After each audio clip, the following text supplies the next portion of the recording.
नमस्कार, मैं हूं सत्यपाल और आप देख रहे हैं CWB हिंदी न्यूज।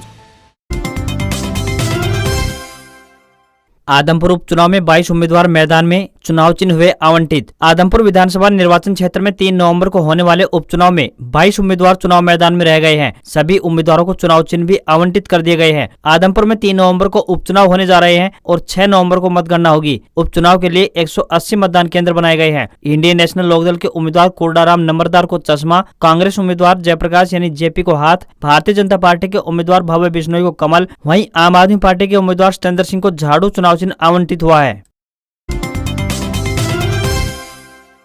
हरियाणा पंचायत चुनाव दूसरे चरण के 9 जिलों में आचार संहिता लागू, तबादले और नियुक्तियों पर लगी रोक। हरियाणा में दूसरे चरण में 9 जिलों में होने वाली पंचायत राज संस्थाओं के चुनाव के मद्देनजर लागू आदर्श आचार संहिता की अवधि के दौरान चुनाव कार्यों से जुड़े अधिकारियों व कर्मचारियों के स्थानांतरण एवं नियुक्तियों पर प्रतिबंध रहेगा। जारी पत्र के अनुसार दूसरे चरण में 9 जिलों यानी अम्बाला, चरखी दादरी, गुरुग्राम, करनाल, कुरुक्षेत्र, रेवाड़ी, रोहतक, सिरसा और सोनीपत में 9 नवंबर तथा 12 नवंबर को मतदान होना है। इसके मद्देनजर जो अधिकारी व कर्मचारी चुनाव कार्यों से जुड़े हुए हैं, उनका चुनाव के परिणामों की घोषणा होने तक स्थानांतरण एवं नियुक्तियों पर रोक लगा दी गई है। हालांकि किसी आपात स्थिति के कारण जनहित में उक्त पंचायत चुनाव से जुड़े किसी अधिकारी और कर्मचारी को स्थानांतरित करना आवश्यक है तो इस स्थिति में राज्य चुनाव आयोग से पूर्व लिखित अनुमोदन प्राप्त किया जाना आवश्यक है। 21 अक्टूबर से इन जिलों में नामांकन प्रक्रिया आरंभ हो जाएगी। 28 अक्टूबर नामांकन का अंतिम दिन होगा। 31 अक्टूबर को उम्मीदवारों द्वारा नामांकन वापस लेने के बाद उम्मीदवारों को चुनाव चिन्ह आवंटित कर दिए जाएंगे। 9 नवंबर को पंचायत समिति सदस्यों व जिला परिषद सदस्यों का मतदान होगा। वहीं 12 नवंबर को सरपंच और पंच पद के लिए मतदान होगा।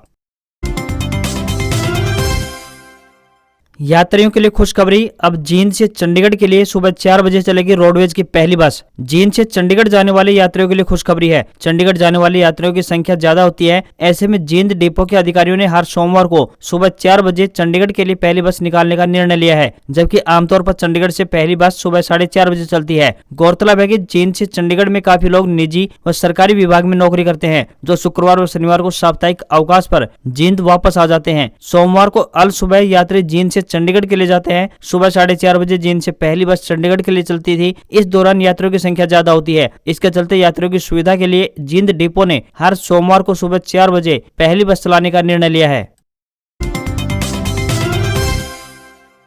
पंचायत चुनाव में बीजेपी और जेजेपी में आ सकती है दरार। भाजपा ने बिना सलाह लिए जिला परिषद उम्मीदवार उतारे मैदान में। हरियाणा की सत्ता में जननायक जनता पार्टी भाजपा की अहम हिस्सेदार है, पर पंचायती चुनाव में दोनों पार्टियां जुदा हो सकती हैं। वजह पूरी तरह से साफ है। अभी तक भाजपा ने पंचायती चुनाव को लेकर जजपा से किसी भी तरह की सलाह नहीं ली है। इसी वजह से चुनावी मैदान में स्थिति पूरी तरह से टकराव वाली दिख रही है। दरअसल भाजपा जजपा में अभी तक पंचायती चुनाव को लेकर, हिस्सेदारी को लेकर कोई बात नहीं हो पाई है। खुद के दम पर जीत का सपना देख रही भाजपा ने कई जगह तो जिला परिषद के लिए अपने उम्मीदवार तक मैदान में उतार दिए हैं। ऐसी स्थिति में अब जजपा भी पंचायती चुनाव में अपने उम्मीदवार उतारने के लिए कमर कस चुकी है। इसके लिए पार्टी कार्यकर्ताओं की अहम मीटिंग बुलाई गई है। ऐसे में अब जजपा भी चुनाव में अपने उम्मीदवार उतारने की योजना बना रही है। अब हरियाणा रोडवेज में चेकिंग स्टाफ को भी पहननी होगी वर्दी, नहीं तो होगा एक्शन। हरियाणा रोडवेज की बसों में ड्यूटी के दौरान चालक व परिचालकों के साथ साथ अब रोडवेज फ्लाइंग भी वर्दी में ही दिखाई देगी। ड्यूटी के दौरान फ्लाइंग कर्मचारी सादे कपड़ों में दिखाई नहीं देंगे। इसको लेकर परिवहन विभाग की ओर से सभी महाप्रबंधकों को ड्यूटी के दौरान वर्दी पहनने के आदेश जारी कर दिए गए हैं। इसके अलावा भी कई बार रोडवेज की बसों की चेकिंग के दौरान सवारियों के साथ झगड़ा होने की भी आशंका रहती थी। इसी को देखते हुए परिवहन विभाग की ओर से निर्णय लिया गया है। परिवहन विभाग के निदेशक ने सभी महाप्रबंधकों को पत्र जारी करते हुए इस आदेश को सख्ती के साथ जारी करने के निर्देश जारी कर दिए हैं। अगर कोई चेकिंग स्टाफ का सदस्य ड्यूटी के दौरान बिना वर्दी के दिखाई देगा तो उसके खिलाफ विभागीय कार्रवाई की जाएगी। अब चेकिंग स्टाफ को भी वर्दी पहननी होगी तथा वर्दी में नहीं होने पर अन्य कर्मचारियों पर जुर्माना नहीं लगा सकेंगे।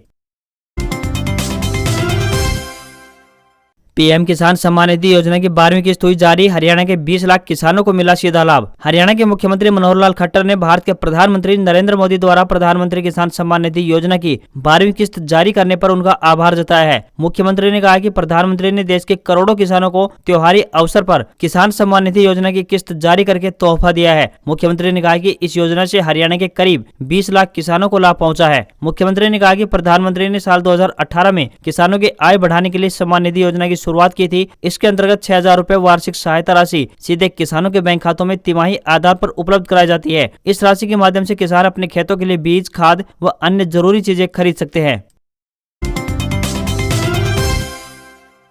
PR-14 धान के रेट ने बनाया रिकॉर्ड, किसानों को मिल रहे अच्छे दाम। परमल धान की PR-14 के दामों ने पिछले सारे रिकॉर्ड तोड़ दिए हैं। सोमवार को PR-14 के दाम 2400 रुपए प्रति क्विंटल के पार पहुंच गए। फतेहाबाद अनाज मंडी में धान लेकर पहुंचे अनेक किसानों की ढेरियों की बोली 2400 रुपए के पार लगाई गई। इस किस्म के धान का सरकारी न्यूनतम समर्थन मूल्य 2060 रुपए है। इस बार PR-14 चावल की गुणवत्ता अच्छी व चावल की लंबाई ज्यादा होने के कारण इसके अच्छे दाम मिल रहे हैं। अनाज मंडी के परचेजर श्याम सुंदर ने इसकी पुष्टि की है। बीते वर्ष परमल का MSP 1960 रुपए था। सरकार ने इस बार इसके समर्थन मूल्य में 100 रुपए की बढ़ोतरी की है। वहीं निजी व्यापारी भी PR-14 की वैरायटी की गुणवत्ता को देखते हुए इसे खरीदना पसंद करते हैं। पता चला है कि इसका चावल लंबा होता है, जिससे इसकी बासमती में मिलावट की जाती है।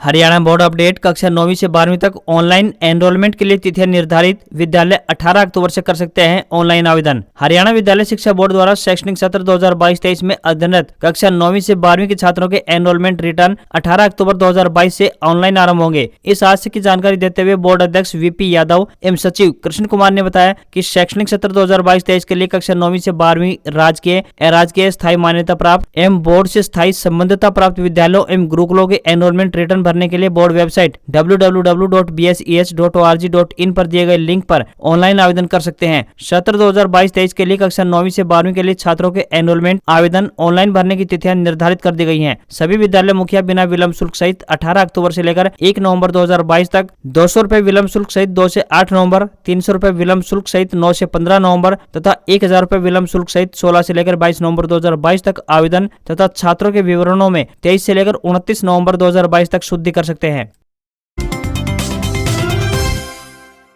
हरियाणा के युवाओं, उद्यमी व किसानों के लिए सुनहरा अवसर, एक आइडिया दिला सकता है 25 लाख की ग्रांट। चौधरी चरण सिंह हरियाणा कृषि विश्वविद्यालय हिसार में स्थापित एबिक सेंटर ने छात्रों, उद्यमी व किसानों से बिजनेस आइडिया मांगे हैं जो उनको कृषि व्यवसाय बनाने में अहम रोल अदा कर सकता है। अब एबिक ने पहल व सफल में आवेदन करने की अंतिम तिथि 31 अक्टूबर 2022 तक बढ़ा दी है। इसके लिए उम्मीदवार को चौधरी चरण सिंह हरियाणा कृषि विश्वविद्यालय व एबिक की वेबसाइट www.hau.ac.in पर ऑनलाइन आवेदन करना होगा। इस सेंटर के माध्यम से विद्यार्थी, बेरोजगार युवा, किसान व उद्यमी मार्केटिंग, नेटवर्किंग, लाइसेंसिंग, ट्रेडमार्क व पेटेंट, तकनीकी व फंडिंग से संबंधित प्रशिक्षण लेकर कृषि क्षेत्र में अपने स्टार्टअप को नया आयाम दे सकते हैं। इच्छुक उम्मीदवार के लिए कृषि क्षेत्र में अपना व्यवसाय स्थापित करने का यह एक सुनहरा अवसर है, जिसे पहल व सफल में आवेदन करके 25 लाख रुपए तक की ग्रांट व 2 महीने के प्रशिक्षण का लाभ उठाया जा सकता है।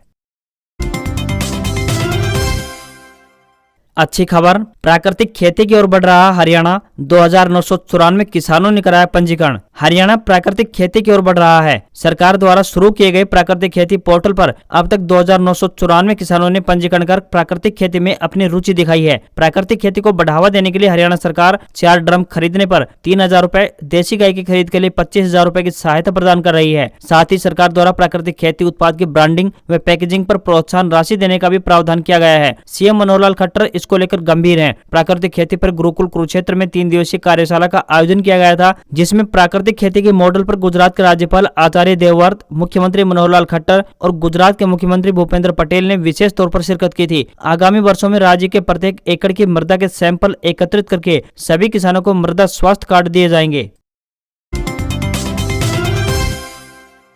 हरियाणा में सोलर पंप योजना पर लगा ब्रेक। वंचित किसानों के सामने 25 अक्टूबर तक हैं ये 3 ऑप्शन। रोहतक के अतिरिक्त उपायुक्त एवं मुख्य परियोजना अधिकारी महेंद्र पाल ने बताया कि नवीन एवं नवीकरणीय ऊर्जा विभाग द्वारा सरल पोर्टल पर गत 23 अगस्त 2022 को पहले आओ पहले पाओ के आधार पर 3 HP से लेकर 10 HP water solar pumping connection के लिए 20,000 आवेदन आमंत्रित किए गए थे। उन्होंने बताया कि मुख्यालय द्वारा सोलर पंप लगाने से मना करने वाली 6 कंपनियों के वर्क ऑर्डर रद्द कर दिए गए हैं, जिनमें जिले के 578 किसानों के भी वर्क ऑर्डर शामिल हैं। अतिरिक्त उपायुक्त ने बताया कि किसान 25 अक्टूबर तक 3 विकल्प चुन सकते हैं। पहले विकल्प में किसान नई फर्म के साथ संशोधित वर्क ऑर्डर स्वीकार कर सकता है। दूसरे विकल्प में किसान अपना लाभार्थी हिस्सा वापस ले सकता है और तीसरे विकल्प के तहत किसान नए रेट फाइनल होने तक प्रतीक्षा कर सकता है, जिसकी यह शर्त है कि अगर MNRE भारत सरकार द्वारा नए टेंडर में रेट की वृद्धि होती है तो किसान को बढ़ा हुआ लाभार्थी हिस्सा जमा करवाना होगा।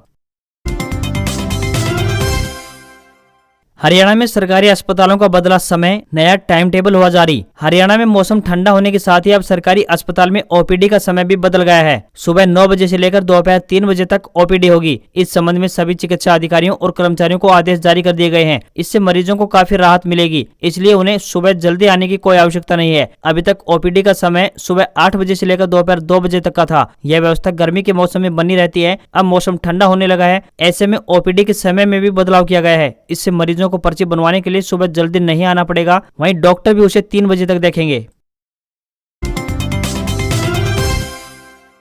दुष्यंत चौटाला का बड़ा ऐलान, अब भीमराव अंबेडकर के नाम से जानी जाएगी गांव की चौपालें। हरियाणा के पंचकुला में रविवार को जननायक जनता पार्टी यानी जेजेपी द्वारा पंचायती राज प्रकोष्ठ सम्मेलन का आयोजन किया गया था, जिसमें डिप्टी सीएम दुष्यंत चौटाला ने बतौर मुख्य अतिथि शिरकत की। इस दौरान अपने संबोधन में उन्होंने कहा कि प्रदेश की गठबंधन सरकार ने गाँव में पार्टीबाजी और जातीय तनाव को खत्म करने के लिए एक बड़ा फैसला लिया है। इसके तहत गाँव में बनने वाली चौपालें किसी एक जाति अथवा संप्रदाय के नाम पर नहीं होंगी। डिप्टी सीएम दुष्यंत चौटाला ने कहा कि भविष्य में चौपालों को डॉक्टर भीमराव अंबेडकर भवन के नाम से जाना जाएगा। पहले जिन चौपालों के नाम कुछ और रखे गए हैं, उनके नाम भी बदले जाएंगे। उन्होंने कहा कि लगातार ऐसी शिकायतें सामने आ रही हैं कि चौपालों के नाम किसी जाति विशेष, व्यक्ति विशेष या फिर संप्रदाय के नाम पर रखे जा रहे हैं। ऐसा करने से गांव का भाईचारा बिगड़ रहा है और आपसी झगड़े तक की नौबत आ रही है। इसलिए सभी चौपालों को नाम भीमराव अंबेडकर के नाम से रखा जाएगा। उन्होंने कहा कि सरकार के इस फैसले से यदि गाँव का भाईचारा मजबूत होता है तो इससे अच्छी पहल और क्या हो सकती है।